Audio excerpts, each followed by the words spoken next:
Hello students, good morning to all of you students. आज के इस वीडियो में हम क्लास 9th के चैप्टर ध्वनि के क्वेश्चन आंसर्स के लिए सॉल्व करेंगे, जो कि आपकी एनसीईआरटी की बुक के पेज नंबर 157 पर दिए गए हैं। स्टूडेंट्स, यहाँ पर क्वेश्चन नंबर 1 to 8 के सॉल्यूशन हम पहले वाले वीडियो में कर चुके हैं और आज हम क्वेश्चन नंबर 9 से आगे के क्वेश्चन का आंसर देखेंगे, इसका सॉल्यूशन बनाएंगे। तो सबसे पहला क्वेश्चन है, क्या ध्वनि परावर्तन के उन्हीं नियमों का पालन करती है जिनका कि प्रकाश की तरंगें करती हैं? इन नियमों को बताइए। बताइए मतलब लिखिए। तो इसका आंसर है क्वेश्चन नंबर 9। ये कहता है कि नियमों को बताइए, अर्थात परावर्तन के नियमों को बताइए। तो जो ये परावर्तन के नियम हैं, ये प्रकाश के परावर्तन के नियम हैं और प्रकाश के परावर्तन के नियम के अनुसार जो पहला नियम है वह नियम है आपतित किरण। ये आपको पता ही है, जो किरण परावर्तक तल की ओर आती है वह आपतित किरण या इंसिडेंट रेस कहलाती है। अभिलंब ये कहलाता है नॉर्मल। परावर्तक तल के लंबवत खींचा गया काल्पनिक पृष्ठ या रेखा को हम अभिलंब कहते हैं। और तीसरा होता है परावर्तित किरण। जो किरण परावर्तन के पश्चात निकलती है उसे परावर्तित किरण या रिफ्लेक्टेड रेस कहते हैं। तो ये तीनों चीजें, आपतित किरण, अभिलंब और परावर्तित किरण, एक ही तल में होती हैं। एक ही तल से मतलब है ये पूरा बोर्ड का तल है, ये बोर्ड के तल का लंबवत तल कहलाता है। तो ये तीनों चीजें एक ही तल में हैं, अर्थात इस बोर्ड के तल में है। इस तल का मतलब जहाँ पे जो ये व्हाइट आपको दिखाई दे रहा है, इसी पर तीनों लाइनें होती हैं, तीनों चीजें होती हैं, आपतित किरण, अभिलंब और परावर्तित किरण। इसमें से कोई भी चीज इस बोर्ड के तल के लंबवत इस प्रकार से नहीं होती है। एक ही तल में होती हैं। इस तरह से इसको हम बना सकते हैं। परावर्तक पृष्ठ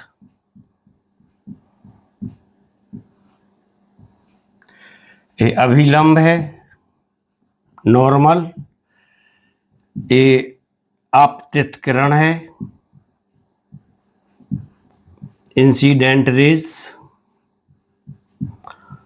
और ये वाली किरण जो कि परावर्तन के पश्चात आई है ये परावर्तित या रिफ्लेक्टेड रेज होती है। ये तीनों एक ही तल में है, इसी व्हाइट सरफेस के तल में है। पहला नियम था। और जो दूसरा नियम है आपतन कोण, ये वाला एंगल आई, और परावर्तन कोण एंगल आर, ये दोनों बराबर होते हैं। आपतित कोण क्या कहलाएगा? आपतित किरण और अभिलंब के बीच के कोण को आपतित किरण कहते हैं, आपतित कोण कहते हैं।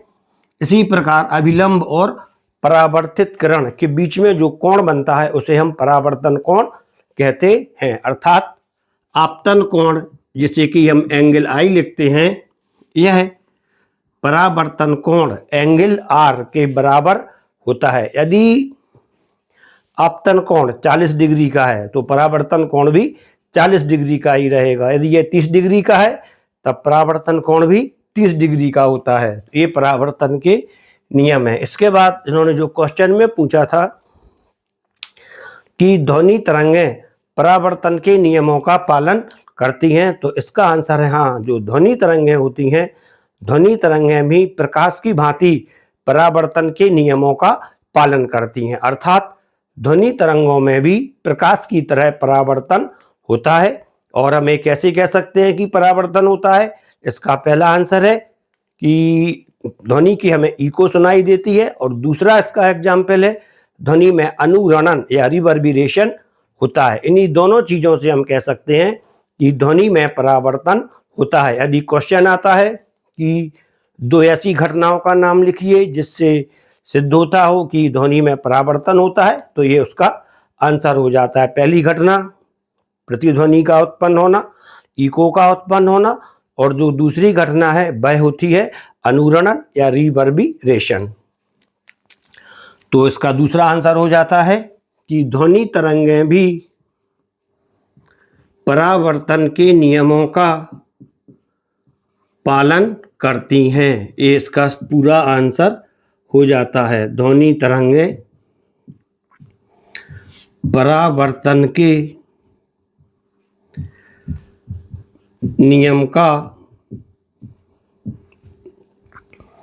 पालन करती हैं। और दो घटनाएं जिनसे सिद्ध होता है कि ध्वनि में परावर्तन होता है, ये दो घटनाएं हैं। नंबर 1 प्रतिध्वनि या इको का बनना, प्रतिध्वनि या इको का बनना, और जो दूसरी घटना होती है जिससे सिद्ध होता है कि ध्वनि में परावर्तन होता है, वह होता है अनुरणन या रिवर्बिरेशन।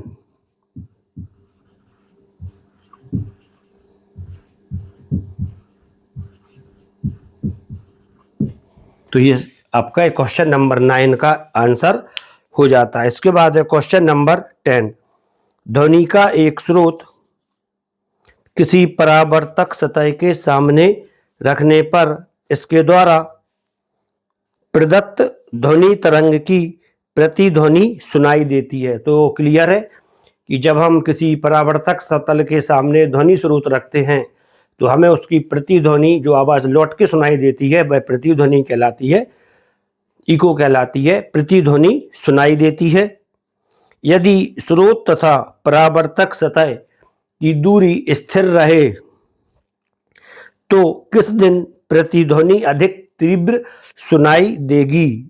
तीव्र नहीं, अधिक शीघ्र सुनाई देगी। नंबर 1 जिस दिन तापमान अधिक हो, और नंबर दूसरा जिस दिन तापमान कम हो। तो जो आपके लिए क्वेश्चन दिया गया है, यह प्रतिध्वनि और तापमान में क्या संबंध होता है, इसके आधार पर आपको इसका आंसर देना है। या इसको यदि हम सरल शब्दों में बोलते हैं, तब ये वाला जो क्वेश्चन है, यह ध्वनि तरंगों की चाल पर तापमान का क्या प्रभाव पड़ता है, इस फैक्टर पर आधारित है। तो स्टूडेंट्स, अब हम क्वेश्चन नंबर 10 है, क्वेश्चन नंबर 10 के लिए सॉल्व करते हैं।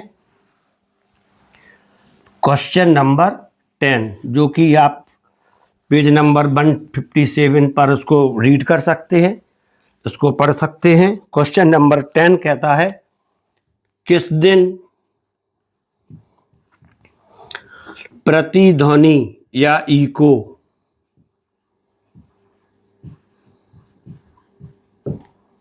शीघ्र सुनाई देगा?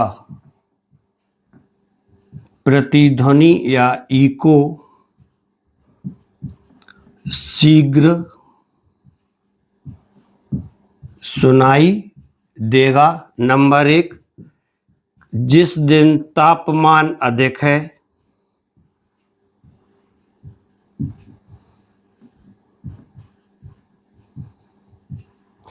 और नंबर दूसरा जिस दिन तापमान कम होता है, ये हमें बताना है।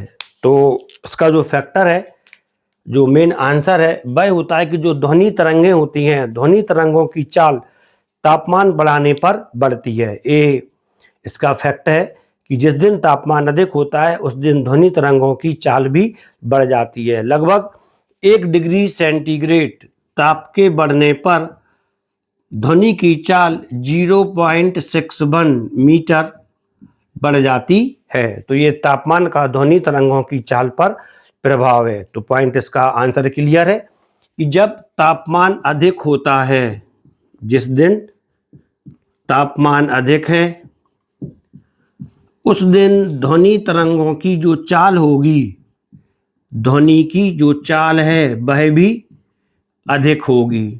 तापमान अधिक तो ध्वनि की चाल भी अधिक होगी, और उस दिन हमें प्रतिध्वनि या इको जल्दी सुनाई देगी, शीघ्र सुनाई देगी, क्योंकि ध्वनि परावर्तक तल तक जल्दी पहुंच जाएगी और परावर्तित होकर शीघ्र ही वापस लौट आएगी। तापमान अधिक, ध्वनि की चाल अधिक, और जब चाल अधिक तब हमें प्रतिध्वनि या इको शीघ्र सुनाई देगी। अब इसका उल्टा कर लें, आप जस्ट अपोजिट कर लें कि जिस दिन तापमान कम होगा उस दिन ध्वनि की चाल भी कम होगी, इसका जस्ट अपोजिट हो जाएगा। और जो प्रतिध्वनि हमें शीघ्र सुनाई दे रही थी, इको हमें जो शीघ्र सुनाई दे रही थी, उस दिन हमें इको देर में सुनाई देती है। तो ये इस क्वेश्चन का आंसर था, जिसमें कि आपसे ध्वनि तरंगों की चाल पर तापमान का क्या प्रभाव पड़ता है वाले लॉजिक को रखकर पूछा गया था। इसके बाद हम देखते हैं क्वेश्चन नंबर 11। ध्वनि तरंगों के परावर्तन के दो व्यवहारिक उपयोग लिखिए। तो स्टूडेंट्स, ये जो क्वेश्चन आपसे पूछा गया है, इसमें ध्वनि तरंगों के परावर्तन के दो व्यवहारिक उपयोग पूछे गए हैं, ना कि जो अल्ट्रासोनिक वेव्स होती हैं, पराध्वनि होती है, उसके उपयोग नहीं लिखना है आपको इसमें। जैसे सोनार वगैरह हुआ, ईसीजी वगैरह हुआ, ये अल्ट्रासोनिक वेव्स के उपयोग हैं, आपको ये नहीं लिखना है। इस क्वेश्चन में आपसे पूछा गया है ध्वनि तरंगें, ऑडिबल वेव्स के परावर्तन के दो व्यवहारिक उपयोग, आपसे ये पूछा गया है। इस क्वेश्चन को आपने समझ लिया है। अब जो क्वेश्चन नंबर 11 है, अब हम क्वेश्चन नंबर 11 की ओर देखते हैं। क्वेश्चन नंबर 11,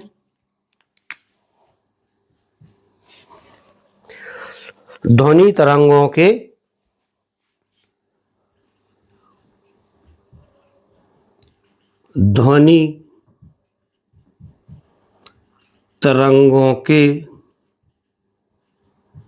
परावर्तन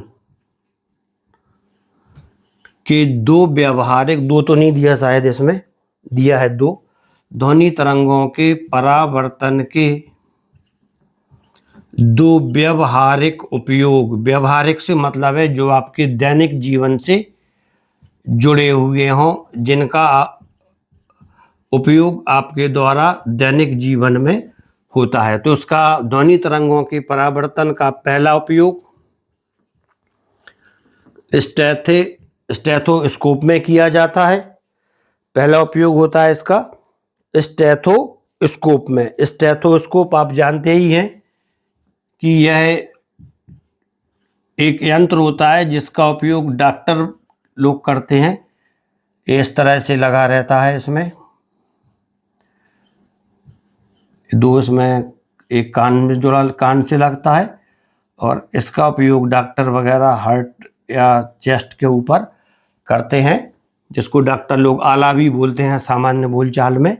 जो स्टेथोस्कोप होता है, यह स्टेथोस्कोप ध्वनि के परावर्तन के ऊपर कार्य करता है। ये इसका पर्दा होता है जिसे हम डायफ्राम बोलते हैं। इस डायफ्राम के लिए हम ध्वनि तरंगों के स्रोत के पास लगाते हैं, जैसे चेस्ट पर या पीछे पीठ पर। तो इसमें जो ध्वनि तरंगों के कारण जो कंपन उत्पन्न होते हैं, वह कंपन इस तरह से परावर्तित होते जाते हैं और परावर्तित होकर ये हमारे कानों तक पहुंच जाते हैं। तो जिससे हमें हृदय वगैरह की आवाज़ जो होती है, डॉक्टर वगैरह उसको सुन लेते हैं और आपकी बीमारी को आइडेंटिफाई कर लेते हैं। तो ये पहला उपयोग है स्टेथोस्कोप। स्टेथोस्कोप ध्वनि तरंगों के परावर्तन पर कार्य करता है। स्टेथोस्कोप शरीर में उत्पन्न होने वाली ध्वनि तरंगों को कानों तक पहुंचाता है, जिससे कि डॉक्टर लोग आपके रोग को पहचान कर लेते हैं, आइडेंटिफाई कर लेते हैं। इसके बाद जो उसका दूसरा उपयोग होता है, वह होता है कंसर्ट हॉल। जिस हॉल में म्यूजिक वगैरह होते हों, कंसर्ट हॉल की जो दीवार बनाई जाती है, ये इस तरह से वक्राकार बनाई जाती है। यहाँ पे आपका स्टेज रहता है, यहाँ पे सीट वगैरह लगी रहती हैं पब्लिक के बैठने के लिए, और इसकी जो दीवार होती है वह वक्राकार होती है। इसलिए होती है क्योंकि ध्वनि तरंगें जो परावर्तन के बाद फैलती हैं एक पूरे हॉल में एक समान रूप से फैल जाती हैं। इसलिए कंसर्ट हॉल की जो दीवारें होती हैं, छत होती है, दीवार नहीं छत, छत कैसी बनाई जाती है? वक्राकार बनाई जाती है। कंसर्ट हॉल की दीवारें नहीं, छत वक्राकार बनाई जाती है, जिससे कि ध्वनि की तरंगें सभी जगह पूरे हॉल में एक समान रूप से फैल जाती हैं। और इसका जो तीसरा एग्जाम्पल होता है, इसके दो व्यवहारिक उपयोग थे, दोनों व्यवहारिक उपयोग इसके हो जाते हैं। इसके बाद इसमें क्वेश्चन नंबर 12 देखते हैं। अब अभी इसमें एक एग्जाम्पल और है अनुरणन वाला, उसको हम कोई क्वेश्चन आएगा उसी में सॉल्व करेंगे। Question number 12।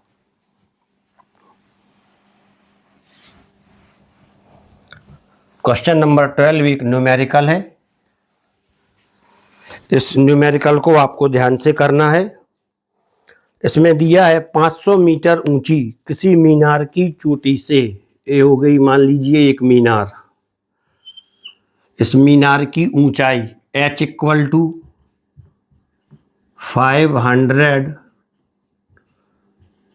मीटर, मीनार की ऊंचाई। एक पत्थर मीनार के आधार पर स्थित पानी के तालाब, यह हो गया तालाब,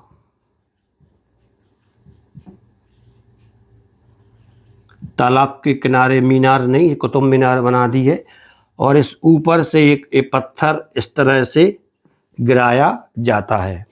ठीक है, तो यहाँ पे थोड़ा साइंस के दृष्टिकोण से देख लें आप कि जो पत्थर का प्रारंभिक वेग है u बाय 0 होगा। पत्थर का प्रारंभिक वेग u = 00 मीटर पर सेकेंड होता है।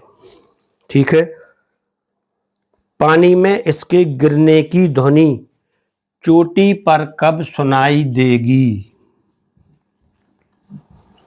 पानी में गिरने की ध्वनि कहाँ पे सुनना है? मीनार की चोटी पर। पानी में किसके गिरने की? पत्थर की। पानी में पत्थर के गिरने की ध्वनि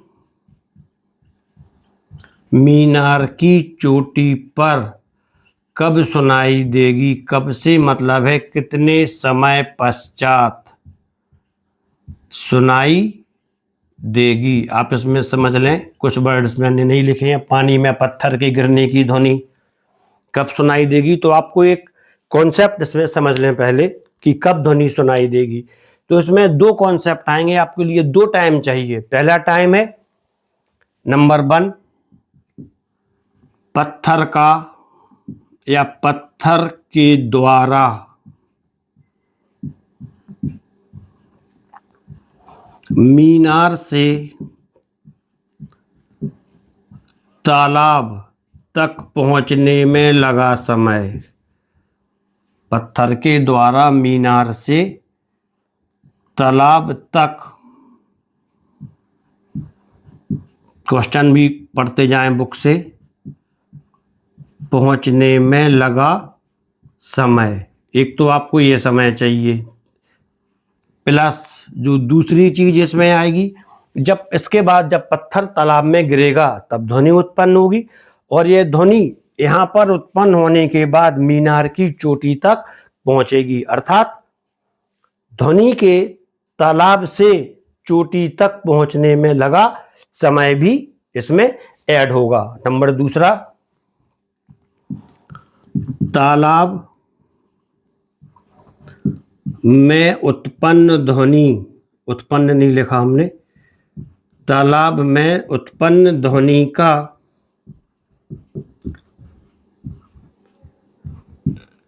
लिख दे रहे शॉर्ट में, तालाब में उत्पन्न ध्वनि का चोटी तक पहुंचने में लगा समय, ये दोनों चीजें आपकी ऐड हो जाएंगी, तब आप कह सकते हैं कि जब हमने पत्थर गिराया उसके कितने सेकंड बाद हमें ध्वनि सुनाई दी। तो अब इसमें जो हमें क्वेश्चन में दिया है गिवन, वो हम लिख लेते हैं। G equal to 10 meter per second square, G equal to 10 meter per second square.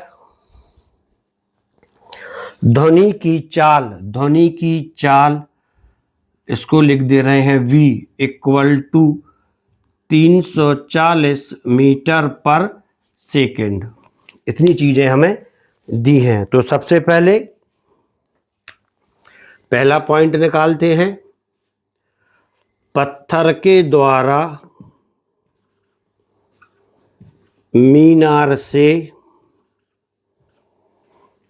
तालाब तक पहुंचने में लगा समय T इक्वल टू, इसके लिए हम जो गति का सेकेंड रूल्स होता है H equal to UT plus half GT square का यूज करेंगे। तो यहाँ पर प्रारंभिक वेग U बराबर 0 है, तब H इक्वल टू, जब U 0 तब T भी 0 हो जाएगा, 00 प्लस हाफ GT स्क्वायर आएगा।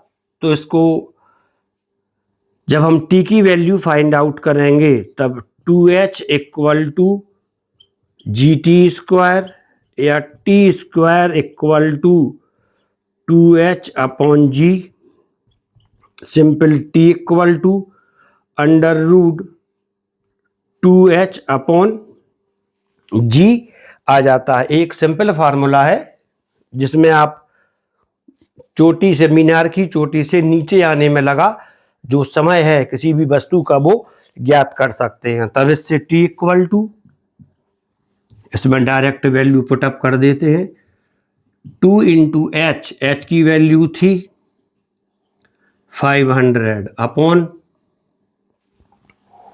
G की वैल्यू दी गई थी 10,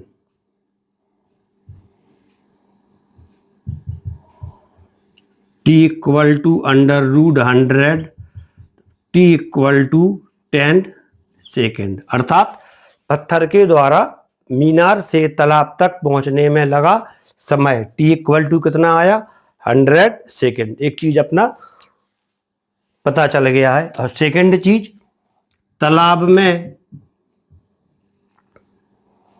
ध्वनि का चोटी तक पहुंचने में लगा समय, ये सेकेंड है। ध्वनि का तालाब से मीनार की चोटी तक पहुंचने में लगा समय T, ये T बराबर निकलेगा समय बराबर दूरी बटे चाल, इससे निकलेगा समय बराबर डिस्टेंस अपॉन टाइम, दूरी बटे चाल। तो दूरी मीनार की ऊंचाई के बराबर दूरी है ये 500, और चाल ध्वनि की जो दी है वह दी है 340। अब इसको आप डिवाइड कर दें, 25 अपॉन 17। अब इसको हम डिवाइड करते हैं, 25 डिवाइड बाई 17 इक्वल टू 1.47। तो ये इक्वल टू आता है 1.47। तब कुल समय, इसको मान लिया T1, इसको मान लिया T2, तब कुल समय जो कि जिसके बाद हमें ध्वनि ऊपर सुनाई देगी इन दोनों के योग के बराबर होगी। T1 ये आया 10, T2 आया 1.47, 11.47 सेकेंड इसका राइट आंसर हो जाता है। कि लगभग हमें 11.47 सेकेंड के बाद, पत्थर के गिरने के बाद हमें ध्वनि ऊपर चोटी पर सुनाई देती है। तो ये इसका क्वेश्चन नंबर 12 था, यहाँ पे 11 ही लिखा है, क्वेश्चन नंबर 12। अब इसके बाद इसका यदि एक बार आपको रिवाइज करना है तो रिवाइज करा देते हैं कि कुल समय आपको निकालना है, उसमें 2 समय योग होंगे, 2 समय का टोटल किया जाएगा। पत्थर का मीनार की चोटी से तालाब तक पहुंचने में लगा समय प्लस उत्पन्न होने वाली आवाज का तालाब से ऊपर की चोटी तक पहुंचने में लगा समय। समय बराबर दूरी बटे चाल से आपको फाइंड आउट करना है। ये पूरा आपको क्लियर हो गया है। इसके बाद देखते हैं क्वेश्चन नंबर 13। इसको रफ करते हैं। न्यूमेरिकल जब आप 9th से लगाना शुरू करेंगे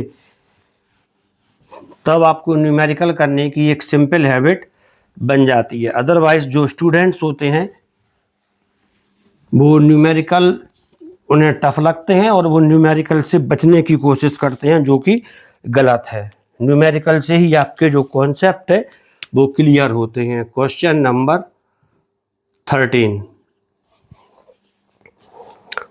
एक ध्वनि तरंग की चाल, ध्वनि तरंग की चाल इसको शॉर्ट में लिख दिया v = 339 metre per second. 339 metre per second. यदि इसकी तरंग दैर्घ्य लैम्डा = 1.5 सेंटीमीटर,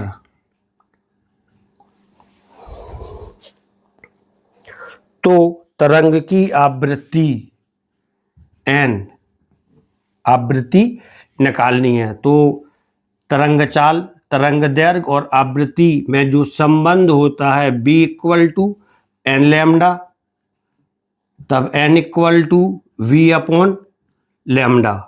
ये वाला फार्मूला इसमें हम यूज़ करेंगे। लेकिन जो यहाँ पे लैम्डा की जो वैल्यू दी गई है वह सेंटीमीटर में है, जबकि जो लैम्डा होती है तरंग दैर्घ्य, इसका जो SI मात्रक है वह मीटर होता है। तो 1.5 सेंटीमीटर के लिए हम मीटर में कन्वर्ट करते हैं। तो ये आता है 1.5/100 =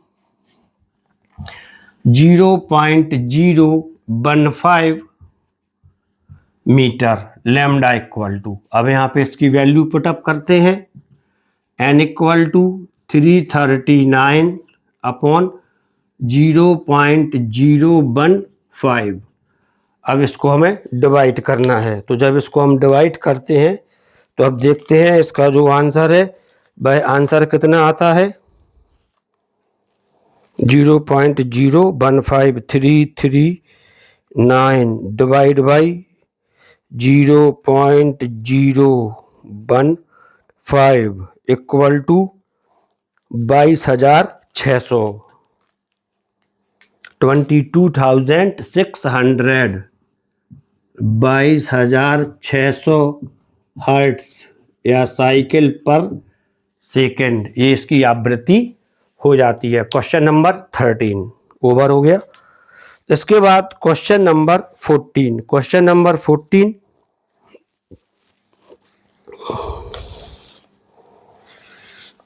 अब इसको देखते हैं। इसके लिए जो मैंने छोड़ दिया था ऊपर, अनुरणन या रिवर्बरेशन, इसी से संबंधित है। क्वेश्चन नंबर 14, अनुरणन या रिवर्बरेशन। इसको पढ़ते हैं। क्वेश्चन क्या है? अनुरणन क्या है, इसे कैसे कम किया जाता है? अर्थात आपसे पूछा गया है अनुरणन या रिवर्बरेशन क्या है और इसे कम करने के उपाय। अनुरणन तो जो रिवर्बरेशन है और जो आपकी प्रतिध्वनि है, ये दोनों किसकी वजह से उत्पन्न होते हैं, कैसे उत्पन्न होते हैं? तो इसका सिंपल आंसर होता है कि अनुरणन, रिवर्बरेशन और प्रतिध्वनि इको, ये दोनों ध्वनि के परावर्तन के कारण ही उत्पन्न होते हैं। अर्थात जो अनुरणन है यह ध्वनि के या साउंड के परावर्तन से उत्पन्न होता है। यदि हम ध्वनि का परावर्तन रोक दें तब अनुरणन या रिवर्बरेशन भी रुक जाता है। पॉइंट क्लियर हो जाता है। लेकिन क्वेश्चन आता है कि अनुरणन होता क्या है। तो जो इको होती है, इको के लिए हमें एक मूल ध्वनि और प्रतिध्वनि, जो ध्वनि हमें सुनाई दे, उसके बीच में एक डेफिनेट इंटरवल ऑफ टाइम चाहिए होता है जो कि 0.1 सेकेंड होता है। और इसके अलावा एक निश्चित डिस्टेंस भी हमें चाहिए होती है जो कि अबाउट 17.2 मीटर तक होती है। लेकिन जो अनुरणन होता है इसके लिए इन चीज़ों की आवश्यकता नहीं होती है। अनुरणन में कोई ये हॉल होता है जिसमें, जैसे प्रतिध्वनि किसी हॉल में उत्पन्न होती है, ये अनुरणन या रिवर्बरेशन भी किसी हॉल में उत्पन्न होता है। लेकिन किसी हॉल में जब अनुरणन उत्पन्न होता है तब उसमें ध्वनि काफ़ी लंबे समय तक उपस्थित रहती है, लेकिन हम मूल ध्वनि और प्रतिध्वनि के बीच में अंतर स्थापित नहीं कर पाते हैं। अर्थात किसी हॉल में ध्वनि तरंगों का बार बार लंबे समय तक उत्पन्न रहना या बने रहना क्या कहलाता है? अनुरणन या रिवर्बरेशन कहलाता है। किसी हॉल में, किसी बड़े हॉल में ध्वनि तरंगों का परावर्तन के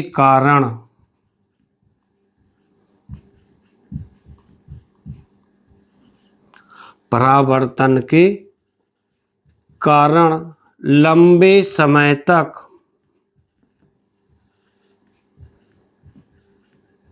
बने रहना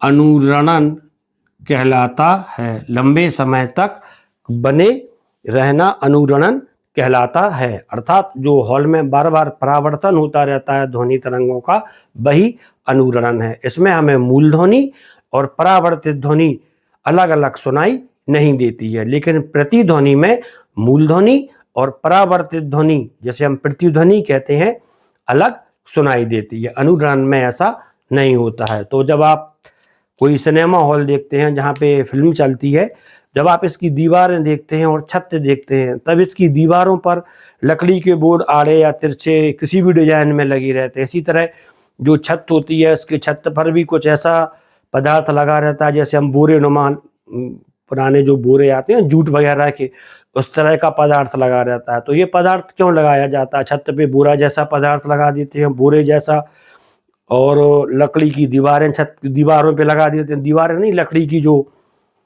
क्या बोलते हैं जिन्हें, लकड़ी की खपच्चियाँ टाइप उन्हें कुछ बोलते हैं, वो दीवारों पर लगा दी जाती हैं, जिससे जो उत्पन्न होने वाली ध्वनि तरंगें हैं इस लकड़ी के द्वारा और छत के जो पदार्थ होता है, बोरे जैसा पदार्थ होता है, उसके द्वारा अवशोषित कर ली जाती हैं। ध्वनि तरंगें इन पदार्थों के द्वारा अवशोषित कर ली जाती हैं, जिससे कि इनमें अनुरणन या रिवर्बरेशन उत्पन्न नहीं होता है। इसको कम करने के लिए हम क्या करते हैं, जो हॉल की दीवारें और छत, हॉल की दीवारों और छत पर ऐसे पदार्थ लगाते हैं जो ध्वनि तरंगों को अवशोषित करते हैं। ऐसे पदार्थ लगा लेते हैं जो ध्वनि तरंगों को अवशोषित करते हैं, जैसे लकड़ी वगैरह सिनेमा हॉल की दीवारों पे लगी रहती है, छत पर बोरे लगे रहते हैं।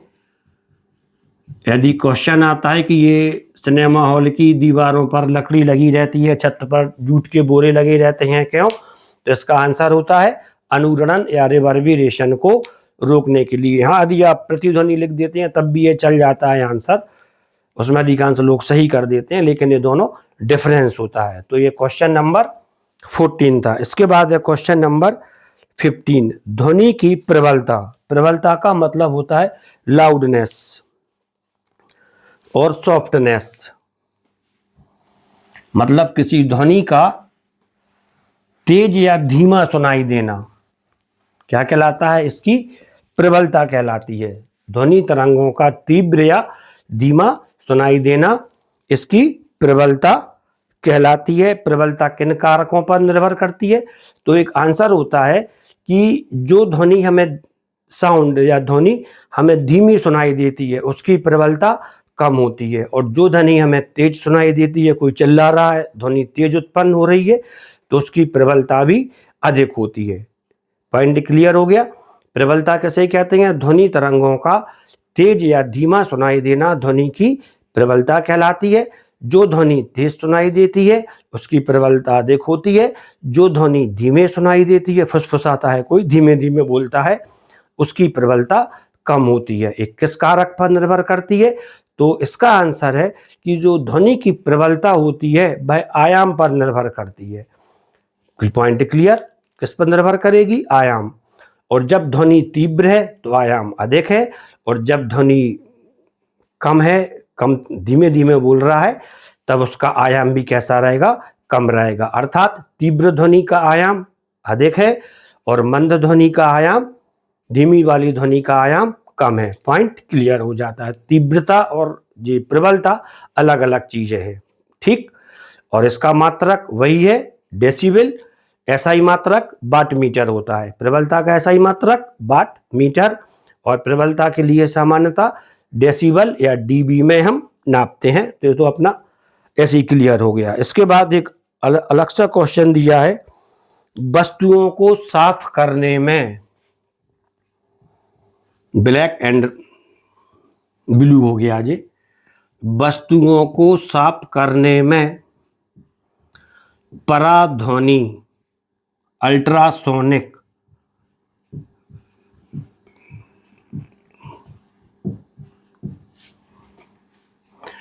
पराध्वनि का उपयोग कैसे करते हैं?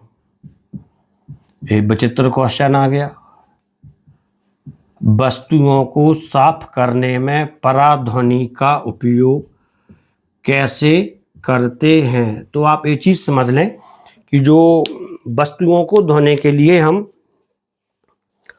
पराध्वनि का उपयोग करते हैं, तो इसमें सिर्फ हम पराध्वनि का ही उपयोग नहीं करते हैं, बल्कि पराध्वनि के साथ हम एक विलायक का भी यूज करते हैं। पहला पॉइंट यही लिख ले कि हम सिर्फ पराध्वनि का उपयोग नहीं करते, और पराध्वनि के द्वारा वस्तु के ऐसे भागों की सफाई होती है जहां हम नहीं पहुंच पाते।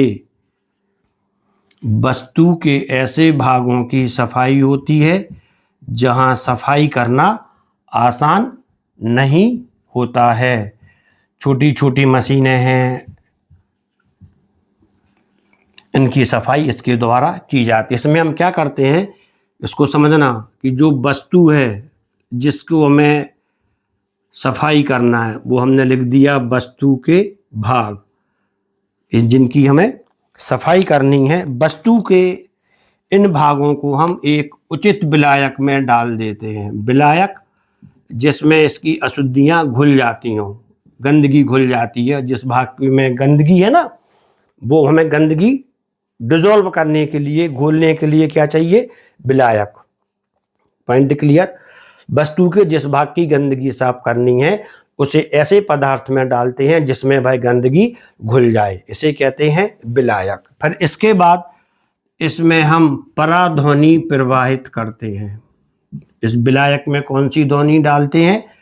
पराध्वनि। तो जो विलायक होता है, यह विलायक पूरी तरह से वस्तु के अंदर छोटे छोटे भागों तक चला जाता है। ध्वनि की उत्पन्न होने वाली तरंगों से या ध्वनि तरंगों के कारण विलायक वस्तु के सभी भागों तक पहुंच जाता है, और पहुंच तो जाता है, लेकिन जब ये विलायक, हम जब ध्वनि हमने बंद की, जैसे ही हम ध्वनि बंद करते हैं तब ये विलायक ध्वनि के सभी भागों से वापस लौट आता है और अपने साथ गंदगी भी ले आता है।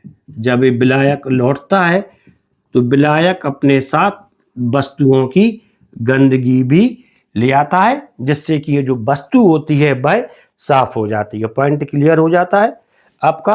कैसे साफ करते हैं? हम ऐसे भागों की सफाई करते हैं जहां तक हम आसानी से सफाई नहीं कर पाते हैं छोटी छोटी मशीनों की।